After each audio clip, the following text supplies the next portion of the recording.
औसत मतलब एवरेज।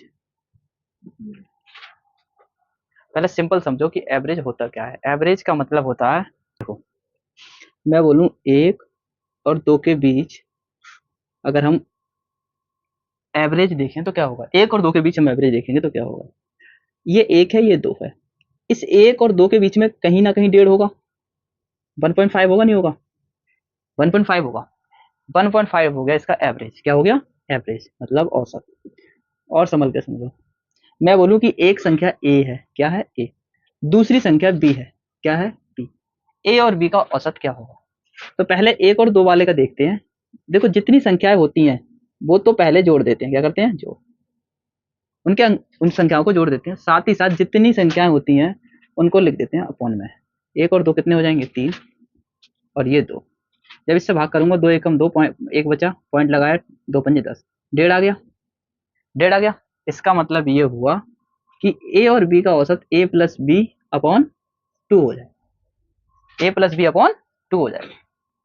या फिर मैं ऐसे बोल दूं कि x1, x2, x3, x4, x5 ये 5 संख्याएं हैं और मैं बोलूं कि इनका औसत क्या होगा। देखो ये 5 संख्याएं हैं, इन सबको हम ऐड कर देंगे। क्या कर देंगे? ऐड कर देंगे। सबको प्लस में ले लिया। प्लस में लेने के बाद कितनी संख्याएं हैं? 5। ये इन संख्याओं का औसत आ गया। क्या आ गया? औसत। तो लिख दूं सभी पदों का योग अपॉन पदों की संख्या। पदों की संख्या, ये जो होता है औसत का एक फॉर्मूला होता है। इसके आधार पर पूरा औसत होगा। देखो अब क्या है कि एवरेज सिंपल तो तुम्हें समझ में आ गया कि ये एवरेज होता है। लेकिन अगर मैं ये कह दूं कि 4 संख्याओं का औसत 12 है। कितना? 12। हम पदों का योग कितना हो जाएगा? टोटल पदों का योग कितना हो जाएगा? 12 गुणा 4, 12 चौक 48।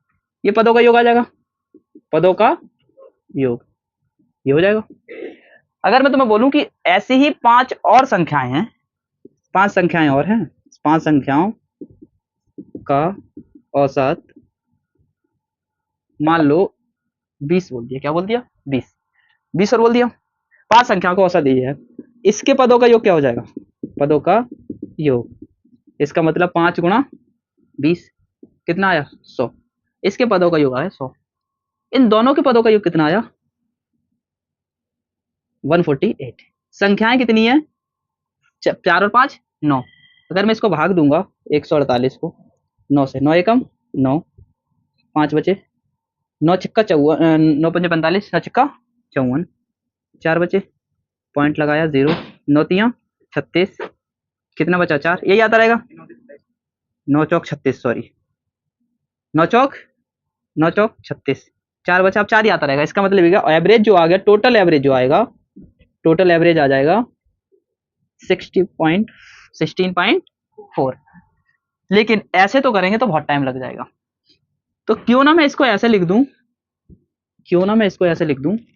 कि ये 4 संख्याएं लिखो। n1 संख्याओं का औसत, n1 संख्याओं का औसत मतलब एवरेज। अब मैं ए भी लिख रहा हूं, सिर्फ एवरेज है 12। कितना? 12। ठीक है, इतना समझ लेना। n2 संख्याओं का एवरेज कितना है? 12 ना लिखो तुम, ये सिंपल लिखो। n1 संख्याओं का एवरेज लिखो तुम a1। क्या? a1। ए क्यों? एवरेज को ए से एवरेज। n2 संख्याओं का एवरेज लिखो a2। ठीक है। अगर दो सीरीज हो और उनका टोटल एवरेज पूछ रहा हो तो तुम एक फॉर्मूला लगाना। इसी से हम फॉर्मूला बना रहे हैं। देखो हम क्या कर रहे हैं, इनका n1 का n पदों का योग निकाल रहे हैं, फिर इसका निकाल रहे हैं। ये दोनों जोड़ी तो थे ना, हमने 48 और 100 जोड़े थे, मतलब पदों का योग। तो इसका पद कैसे निकला? यहाँ पे अगर n1 होता और यहाँ एवरेज की जगह a होता तो क्या करता? मैं पहले n1 की गुणा a1 में करता। इसका मतलब ये हो गया कि n1 इंटू a1। यहां तक आ गया समझ में? प्लस भैया एक 48 बन जाता, इसका a1 बन गया, n2 प्लस a2। यहाँ पे 100 बन गया ये। अगर तुम n2 इंटू a2 और फिर क्या कर रहा हूं मैं n1 को और n2 को क्या कर रहा हूं ऐड n1 प्लस n2। ये चीज समझे या नहीं, बस इतना बताओ। समझ गए? सिंपल है। ये चीज नहीं समझ पाया क्यों? देख यहां मैंने 4 की जगह n1 रख लिया या 12 की जगह a1 लिख दिया, यहाँ 5 की जगह n2 लिख दिया और इसकी जगह a2 लिख दिया। अब देख इसके पदों का योग निकाला मैंने, कैसे निकाला? n1 और a2 को गुणा करके वो मैंने यहाँ लिख दिया, ठीक है। इसका n2 और a2 का गुणा करके मैंने यहाँ लिख दिया। पदों का योग का फॉर्मूला क्या था एवरेज का? पदों का योग। वो हो गया पदों का योग। अब नीचे क्या है? पदों की संख्या। ये संख्या कितनी है? n1 और ये कितनी है? n2। वो मैंने यहाँ पे लिखी है। समझ में आ गया? अब देखो इसको निकाल के देख लेते हैं। यहाँ पे n1 कितना, जल्दी जल्दी रखो।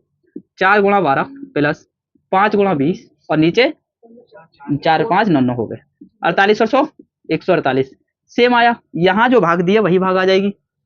अब इतना सब करने से अच्छा ये फॉर्मूला याद कर लो और सीधा सीधा हो जाएगा। यहां तक समझ में आ गया?